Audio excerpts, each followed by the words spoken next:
Bueno, pues creo que mi compañero nos ha dejado el listón bastante alto. Yo creo que ninguno de los tres cantamos, pero creo que no, Pilar no sé, pero sí que sé que Albert baila. Entonces, no sé, quizás ahí podemos hacer algo. Si queréis después con Javier Peláez miramos, ¿no? Igual después del cóctel podemos hacer aquí algún TikTok. Esto hace mucho tiempo y como él no ha cantado, yo no voy a bailar. Bueno, dicho después del cóctel que todo se puede ver. Bueno, nosotros somos la siguiente mesa, la mesa en este caso de la Asociación Catalana de la Empresa Familiar. Me conocéis, soy Isabel, la directora, y nosotros lo que vamos a hablar en esta ocasión con Pilar Marqués, que es la directora de la Universitat de Girona, de la Cátedra de Empresa Familiar, con Albert Campabadal, que es el vicepresidente de Grupo SIFU. Vamos a centrarnos en la figura del protocolo familiar y, sobre todo, en la implantación del protocolo en el caso de la empresa familiar de Albert. Somos conscientes que sería imposible, en el tiempo que tenemos y que vamos a intentar ajustarnos a él, hablar de todos los aspectos y del contenido del protocolo familiar. Además, en este quórum sería absurdo porque todos vosotros podréis darnos una clase magistral de lo que es el protocolo. No vamos a introducir aspectos jurídicos básicamente pocos, porque daría también para jornadas mucho más extensas. Está clarísimo que el protocolo, toda su estructura, tiene unos componentes jurídicos, mercantiles, civiles, fiscales, en los que no vamos a entrar, pero que también tiene una parte muy importante, que es la de conjugar las relaciones, los intereses de la familia con toda la gestión empresarial.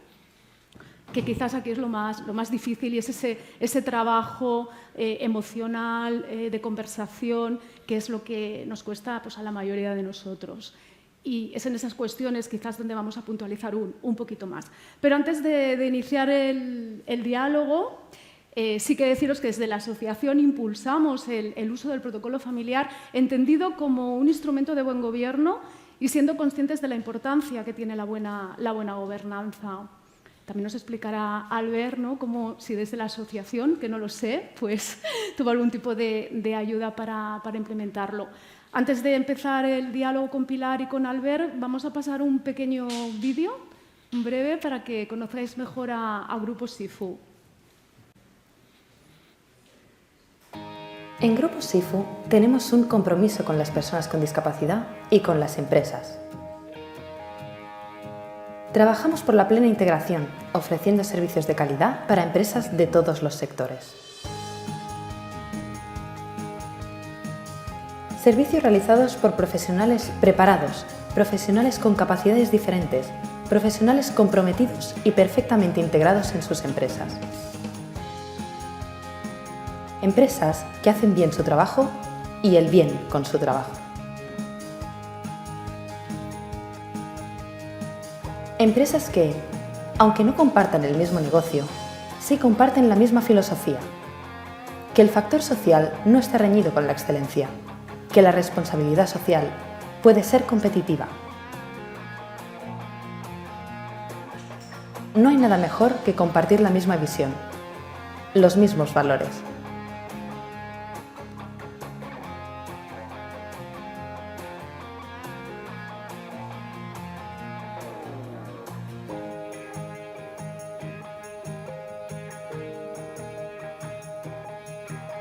Por ello, por los 30 años de éxitos, por sumar 9.000 trabajadores y más de 4.500 con discapacidad y por afrontar juntos con nosotros los retos del mañana, gracias. Bueno, Albert, primero muchísimas gracias por acompañarnos hoy. Y si te parece vamos a empezar ya, que es lo realmente interesante, escucharte.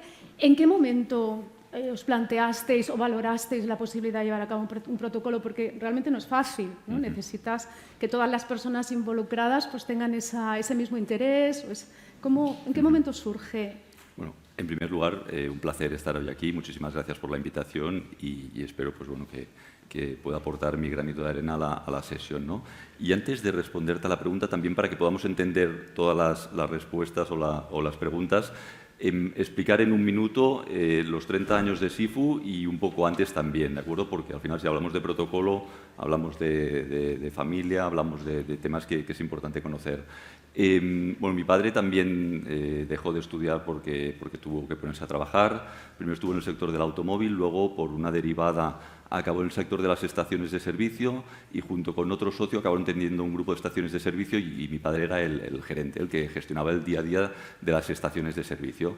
Y estamos hablando que en ese momento pues había unas 130, 140 personas trabajando en las estaciones de servicio. Entonces mi padre tiene una situación personal que es que su hermano, mi tío, es una persona con discapacidad, tiene discapacidad intelectual, discapacidad física, discapacidad visual, es decir, tiene una gran afectación y pues bueno, conocía el mundo de la discapacidad pues por su hermano, ¿no? Y entonces, pues al gestionar ese grupo de personas, dijo, oye, pues ¿por qué no puedo intentar, yo que tengo esta capacidad de generar empleo, de incorporar personas con discapacidad en los puestos de trabajo que tenemos en las estaciones de servicio? Y poco a poco pues fue incorporando una persona, 2 personas, 3 personas y llegó un momento que el 100% de las personas que había en las estaciones de servicio eran personas con discapacidad e incluso un porcentaje elevado de las personas de oficina también lo eran, ¿no? Y entonces dijo, oye, pues voy a crear otro proyecto que sea intensivo en personal, más que las estaciones de servicio, y que me pueda permitir pues, incorporar muchas personas con discapacidad, ¿no? Y entonces empezamos a prestar servicios a comunidades de propietarios, pues poniendo un conserje, limpiando la escalera, haciendo la jardinería del jardín que pueda tener y haciendo el control de acceso de parkings que puedan haber en las comunidades, ¿no?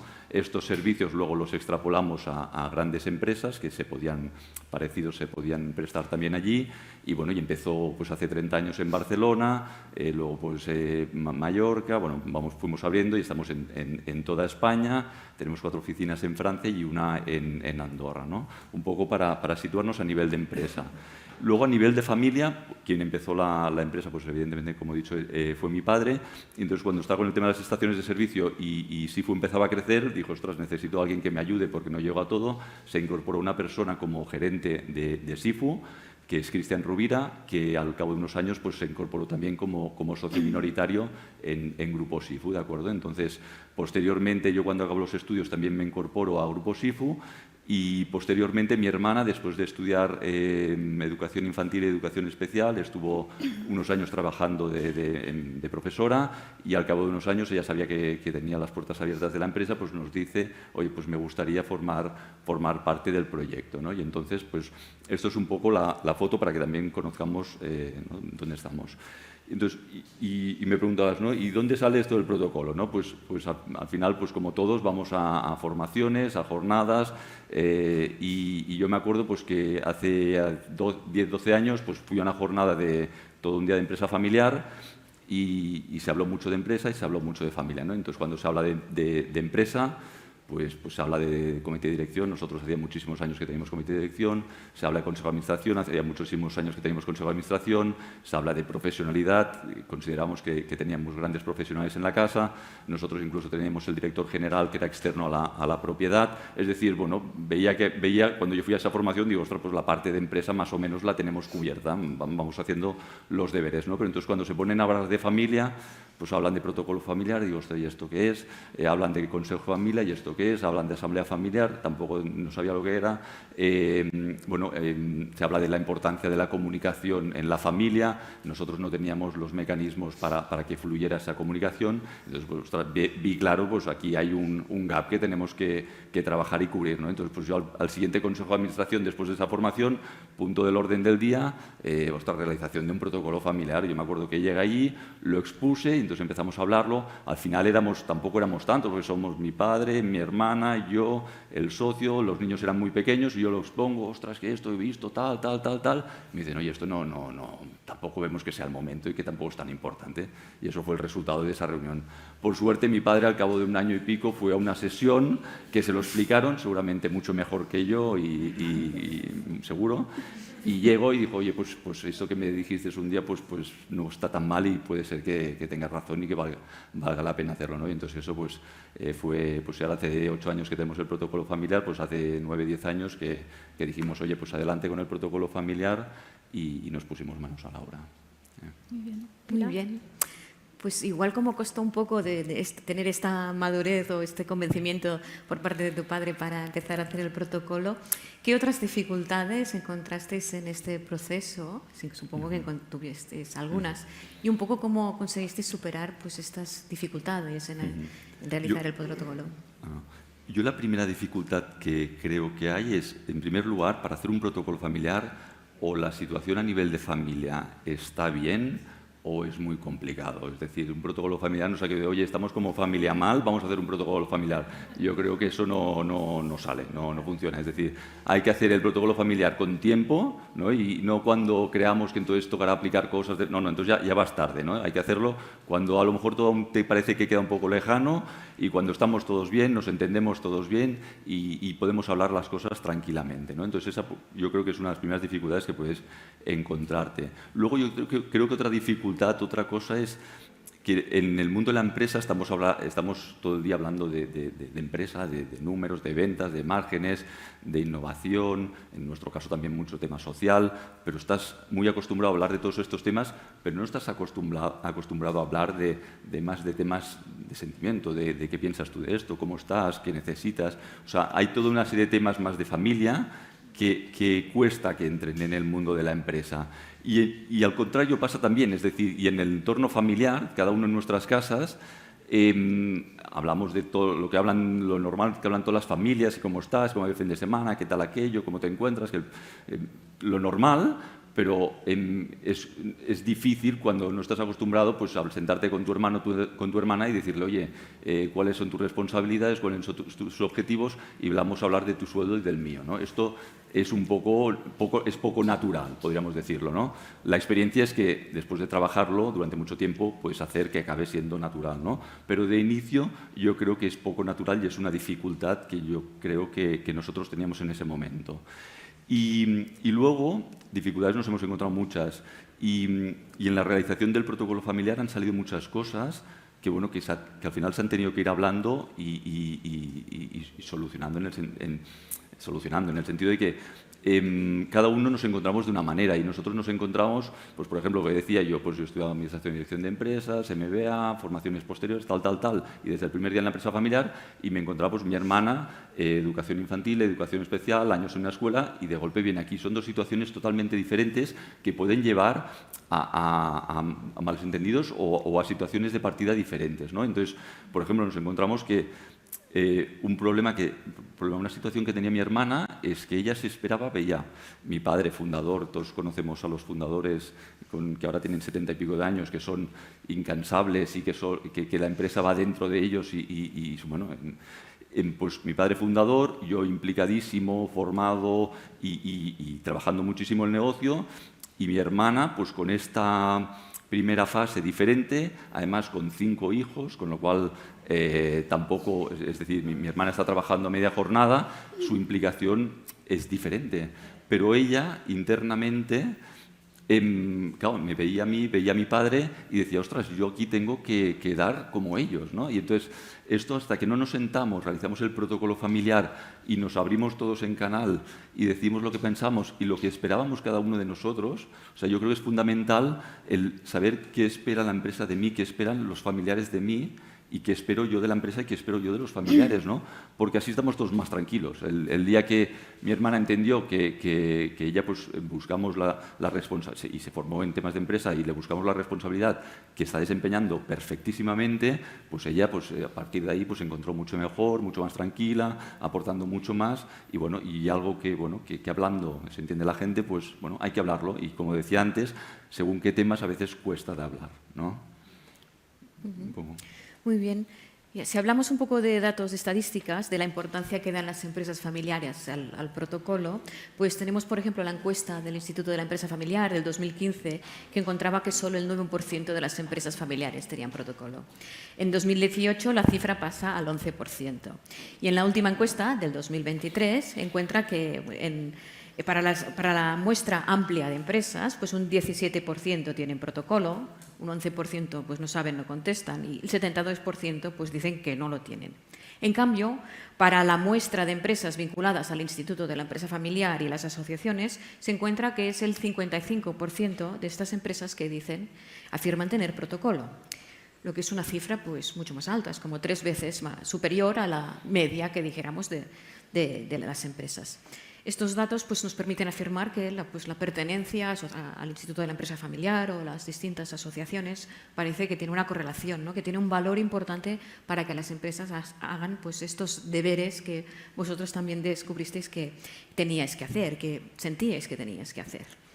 Albert, en vuestro caso, nos lo has contado un poco, pero ¿cómo os ha influido pertenecer a la Asociación Catalana de la Empresa Familiar para convenceros, para realizarlo, no sé si para aguantarlo, para tener una posición o una fortaleza superior a la hora de definirlo, actualizarlo, de afrontar este reto? Sí. Bueno, en nuestro caso fue básico porque precisamente pues, pudimos asistir a las formaciones que se hablaba de ello gracias a pertenecer a la asociación, es decir, tuvimos la formación teórica de todo lo que debíamos hacer gracias a estas formaciones y además en la asociación, pues, al ser una asociación que todas las personas que están ahí son propietarios de empresas familiares, es gente que se ha encontrado con los mismos casos, y no todos, pero muchos de ellos tienen protocolos familiares, lo han implantado, se han encontrado con sus dificultades, te explican, y entonces, bueno, al final pertenecer a la asociación pues te da la parte teórica que necesitas, la parte práctica que necesitas, y con lo cual lo único que te queda es implantarlo tú. Incluso, por ejemplo, pues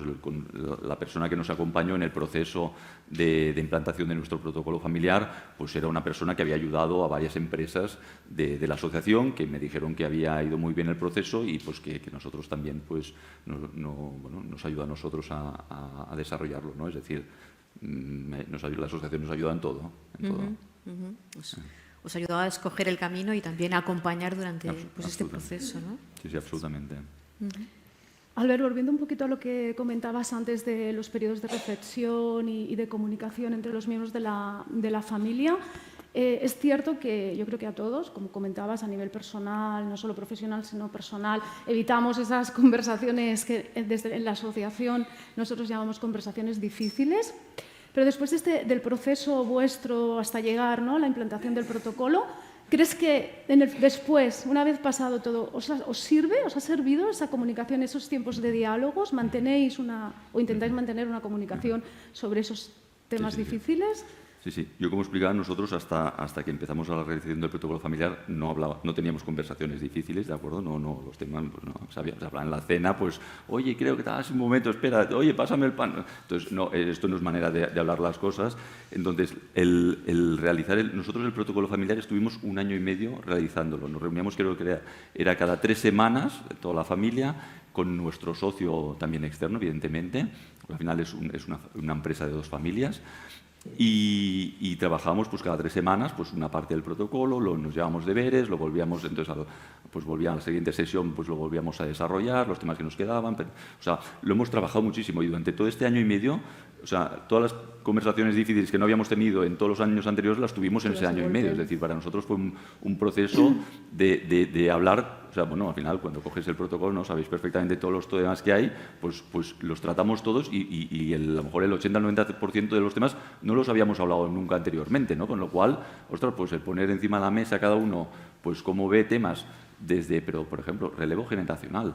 En nuestro caso, por ejemplo, en la familia Campaval, era relativamente sencillo por el tema que os explicaba de involucraciones y tanto de mi hermana como mía, pues nos pusimos de acuerdo rápido y vimos pues, que yo era la persona que el día que mi padre no esté, pues yo seré la que coja el relevo.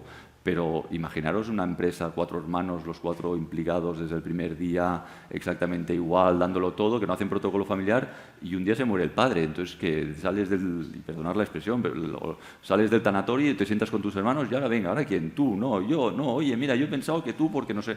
Es decir, ostras, el poder trabajar todo esto con anterioridad, con la generación anterior, es decir, que ya no lo estás hablando solo con sus hermanos, sino que la generación anterior tiene muchísimo que decir, ¿no? Es decir, poder entre todos, pues decir, oye, pues ¿quién cogerá el relevo, quién cogerá el testimonio? Pues esto yo creo que es fundamental. El reparto, o sea, temas que salen en el protocolo, ¿no? El reparto de acciones, es decir, las acciones, pues hay muchos sistemas, ¿no? Pero puedes repartir, por ejemplo, todos los hermanos por igual, o por de X criterio. Entendemos que una persona tiene que tener más acciones que la otra. Esto es un proceso en nuestro caso fue de meses, pero meses y meses tratándolo en varias reuniones para ponerlos todos encima de la mesa lo que pensábamos y al final estar de acuerdo. Y lo más importante es que esto lo hemos debatido entre toda la familia, nos hemos puesto de acuerdo, lo hemos puesto negro sobre blanco y lo hemos firmado todos. Es decir, el día que por desgracia no esté la generación anterior, no habrá ninguna sorpresa. O sea, ninguna. Es más, hemos hecho los testamentos y hemos todos visto todos los testamentos. Está todo absolutamente trabajado y para que el día de mañana, ostras, al final las empresas ya tienen bastantes dificultades en su día a día, como para que ahora le sumes el no. Y a ver, ahora quién coge el relevo. Y ahora no, ostras, que mira, a ti te han dado más acciones que a mí. Ostras, esto, entendíamos que esto no era el camino. Nosotros también en el protocolo definimos pues, la implicación de los cónyuges.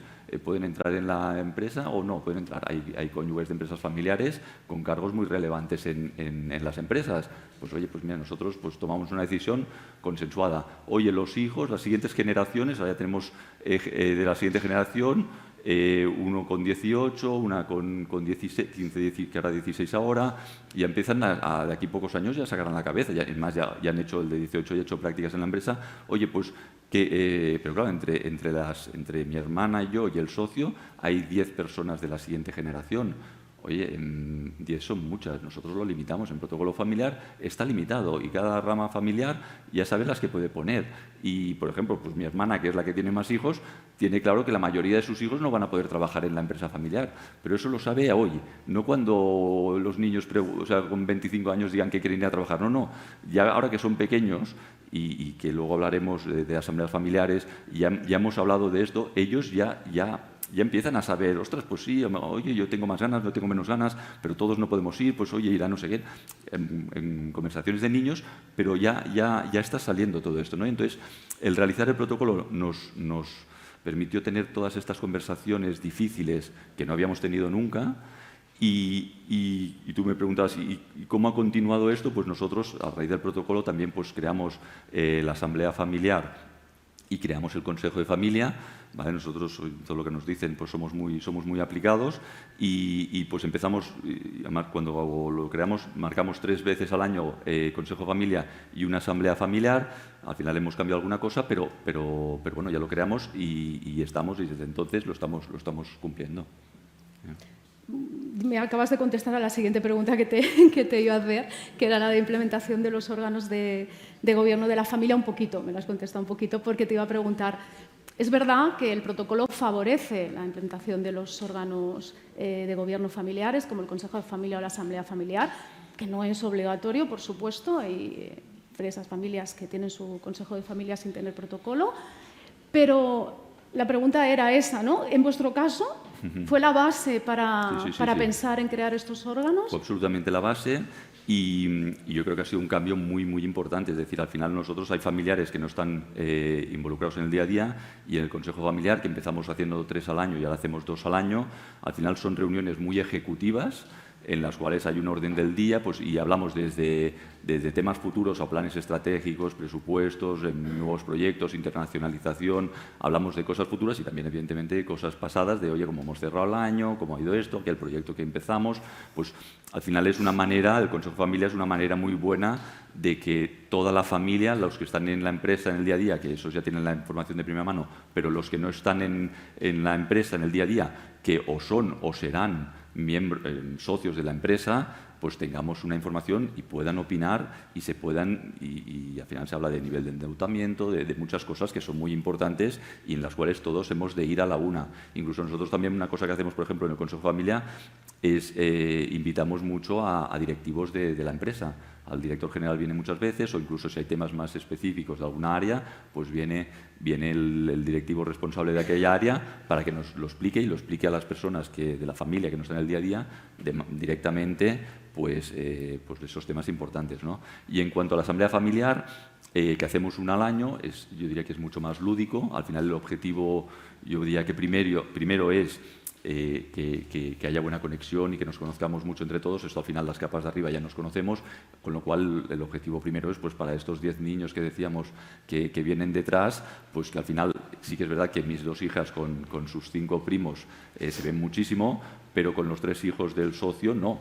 Con lo cual, aquí podríamos hacer dos cosas. Una, que no se conozcan nunca y que cuando tengan 20 y pico, un día lleguen y digan, ah, mira, tú serás mi futuro socio, ¿tú dónde vas a trabajar? ¿Y cómo te llamas? ¿Y qué has estudiado? O podemos ya desde ya empezar a que se conozcan, que se vean, normalmente no es solo la asamblea familiar, sino que intentamos que sea algún día más, y se conocen y hay esta relación. Y luego con los niños que ya tienen más edades, lo que hacemos es que en el fin de semana de asamblea familiar hacemos una reunión de 1 hora y media en el cual hablamos temas evidentemente de empresa, y lo que hemos empezado a hacer es a incorporar pues estos dos que con 18 o 15 años pues ya vengan y pues ya empiecen a escuchar, ¿no? Y ya empiecen, pues les es muy nuevo, muy tal, pero bueno, es una manera de que poco a poco todos se vayan incorporando en el día a día, ¿no? Gracias, Pilar. Sí, siguiendo un poco este hilo, ¿no? Así como el protocolo os ha servido para organizar la familia empresaria, yo quería preguntar un poco si la organización de la familia empresaria, el protocolo y los órganos, si esto ha influido en el gobierno de la empresa familiar o en la organización de la empresa familiar. Y si de alguna forma pues la dinámica, el desarrollo del protocolo o quizá la necesidad de su cambio, si eso va a influir en los órganos de la familia o a la inversa. Si la mejor organización o los cambios de la organización de la empresa influye pues en el protocolo. ¿Cómo se comunican un poco estas dos estructuras? Sí. Nosotros, yo creo que claro, esto en una empresa de quinta generación con tropecientos mil socios tendría una derivada totalmente diferente. Nosotros, al final, al ser unas estructuras reducidas y en las cuales muchos de los miembros que estamos en el Consejo de Familia, evidentemente que estamos todos, varios estamos en el día a día de la empresa, esto hace que la comunicación sea muy, muy fluida y muy fácil, ¿no? Y entonces lo que, por ejemplo, sí que hemos hecho es que las personas que no están de la familia, que no están en el día de la empresa, son las responsables de los órganos del Consejo de Familia, es decir, pues son las que se encargan de la asamblea familiar, tanto de organizar la asamblea familiar y el Consejo de Familia. Al final es una manera, pues, de estas personas que están un poco más lejos de la empresa, oye, ya no solo vienes, sino no es que vienes, es que lo vas a organizar tú, con lo cual te vas a involucrar de una manera mayor y bueno, va a hacer que pues haya más acercamiento de ellos a la empresa también, ¿no? No lo hemos dicho, nosotros tenemos muchas preguntas, Pilar y yo podríamos estar, por favor, queréis hacer una pregunta, interrumpir, por el poquito tiempo que nos queda, si no aquí nosotros podemos estar. Mientras lo pensáis, yo le hago otra pregunta. El protocolo familiar siempre es un documento vivo, está claro, debe ser flexible, debe renovarse siempre que la situación pues así lo aconseje. En vuestro caso has dicho 8 años, ¿no? Desde que hicisteis el protocolo. ¿Habéis hecho alguna renovación, alguna adaptación? Sí. Nosotros, cuando hicimos el protocolo, la persona que nos acompañó en el proceso nos recomendó que cada 5 años había que hacer una revisión del protocolo. Y nosotros somos muy obedientes, nos dijeron Consejo de Familia, hacemos Consejo de Familia, Asamblea Familiar, hacemos Asamblea Familiar, nos dijeron que había que revisar cada 5 años, pues cada 5 años revisamos. Y entonces cuando hizo 5 años hicimos un Consejo de Familia extraordinario, que era solo de revisión del protocolo familiar.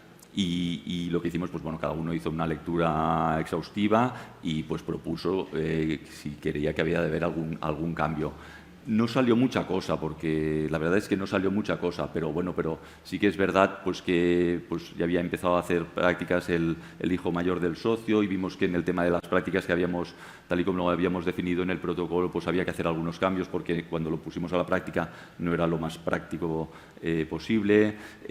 Durante estos 5 años hubo una compra de acciones nosotros compramos unas acciones del socio minoritario, con lo cual eso también nos afectó a porcentajes que habíamos establecido para poder decir según qué materias que pedías un porcentaje reforzado, pues habíamos roto esos criterios y entonces pues volvimos a establecerlos. También pues cosas como que habíamos dicho que haríamos 3 consejos de familia y vimos que con 2 y la asamblea era suficiente, pues cambiamos, y algunas otras pequeñas cosas. Pero, es decir, hicimos la revisión, hicimos los deberes, pero la verdad es que tampoco salió tanta cosa, ¿eh? No sé si es que me había parecido... Pilar, ahora... Hola Albert, felicidades por ese fantástico trabajo. Bueno, primero por vuestra empresa, que también, como he comentado, hemos estado muy implicados en temas también de discapacidad, o sea que muchas felicidades. Y felicidades por ese protocolo exitoso.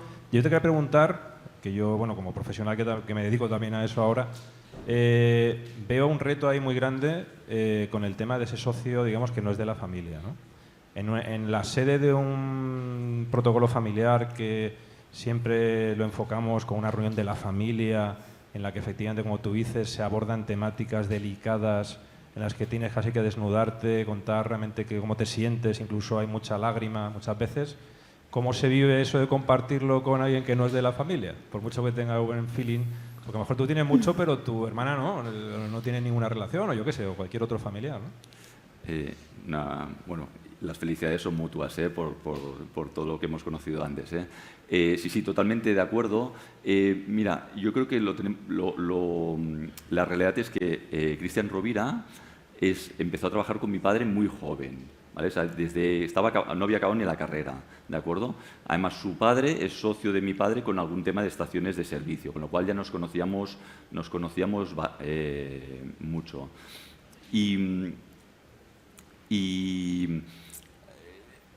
Bueno, para que os hagáis una idea de la conexión que hay entre nosotros, ¿eh? Mi padre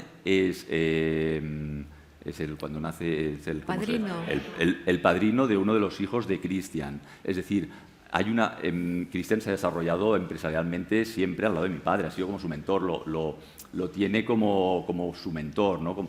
Es decir, totalmente de acuerdo. Y evidentemente la relación que yo tengo con mi hermana nunca será la misma que tengo con Cristian, no, solo faltaría, pero ostras, es que hace 20 y pico de años que estamos cada día trabajando juntos, que no solo nos vemos en el trabajo, sino que compartimos otras cosas. O sea, hay una relación muy íntima, muy íntima. Y entonces esto hace que, bueno, pues o sea, todos nos conocemos muchísimos, que sabemos cómo piensa uno, cómo piensa el otro, lo que a ti te parece bien, lo que no te parece bien, y yo creo que, bueno, que somos personas que intentamos respetarnos mucho, entendernos mucho y hablar mucho, ¿no? Y entonces, es verdad, o sea, es verdad que no es lo mismo un socio que un hermano o un primo, totalmente de acuerdo, pero bueno, por ejemplo, un hermano no es lo mismo que un primo, que ya un primo segundo, ¿no? Pero siguiente derivada sería un socio externo, ¿no? Pero yo te diría que lo hemos sabido llevar, yo creo que muy bien. Y eso no quiere decir que no haya puntos de vista diferentes, y ni mucho menos, pero, por ejemplo, nosotros, antes hablaba de las mayorías reforzadas, no sé, nosotros nunca en un consejo de administración hemos dicho, oye, nosotros representamos el 70 y pico % del accionariado y decimos que se hace esto. Yo no lo he vivido nunca, y llevo 20 y pico de años en la empresa. Entonces, siempre hay consenso y a veces hacen cosas que dices tú, a veces hacen cosas que digo yo, y hablando se entiende la gente, ¿no? Hay que pasearte por muchos escenarios. Felicidades. No, y esto no quiere decir que el día de mañana pues cada uno tome su camino, o que no, pero yo creo que si cada uno toma su camino lo tomaremos de manera muy cordial y muy educada, y oye, pues a mí ahora esto no me apetece y pues yo ahora voy por mi camino, ¿no? No, tampoco pasaría nada, no. Pues me parece, y vamos a ser más justos, que nos hemos pasado de tiempo, y que con el resto de compañeros, es decir, ellos han tenido su tiempo, teníamos muchísimas más cosas preparadas, pero es que no nos ha dado para más. Pero en el COTE también, no sé si Albert estarás un ratito, si alguien quiere hablar con él. Yo solo un último comentario. El protocolo familiar, y nosotros establecimos muchísimas cosas y debatimos muchísimas cosas y marcamos muchísimas normas, pero decir que posteriormente nosotros nos hemos saltado muchas de estas cosas que hemos establecido. Pero nos lo hemos saltado porque esto lo hacemos así, sí, y no hace falta ni mirar el protocolo familiar. Por ejemplo, os decía que hubo una compra de acciones, pues en el protocolo familiar decía que cuando hubiera una compra de acciones se cogería una de las Big Four, que se haría una valoración, que no sé qué, no sé cuántos. El proceso fue, oye, mira, que me quiero vender esto, por este precio te está bien, sí, me está bien. Evidentemente, mirado con el director financiero, entendiendo que todo estaba bien, oye, y en ningún momento se habló de contratar a un asesor externo ni nada. Es decir, al final yo creo que el protocolo familiar es como una red que tienes por si algún día, por desgracia, no te entiendes en algún tema, ¿no? El tema de los dividendos. Marcamos unos dividendos mínimos nosotros. Nosotros ha habido años que no hemos repartido dividendos porque nos hemos sentado al Consejo de Administración, oye, la empresa está creciendo, necesita invertir, estamos internacionalizándonos y hemos de poner dinero aquí. ¿Qué sentido tiene poner dinero y repartir dividendos? Oye, no repartimos dividendos y ya está, aunque el protocolo familiar diga que como mínimo se reparte un X% del EBITDA, ¿no? Entonces, yo creo que el protocolo familiar es un ejercicio brutal. La realización del protocolo yo creo que es más importante la realización del protocolo familiar que no el protocolo familiar, que luego lo tienes en el cajón. Lo que tiene valor es, en nuestro caso, ese año y medio hablando con la familia, desnudándote el uno delante del otro, diciendo lo que pienso, cómo me veo yo en la empresa, cómo veo la empresa, qué involucración espero de uno del otro. Yo creo que eso es lo que tiene valor y luego eso deriva en que acaba, evidentemente, en negro sobre blanco en un protocolo familiar. Pero el valor es el ejercicio previo de realización del protocolo familiar. Creo que nos hemos quedado aquí. Muchas gracias, Pilar y Albert. Gracias. Muchas gracias.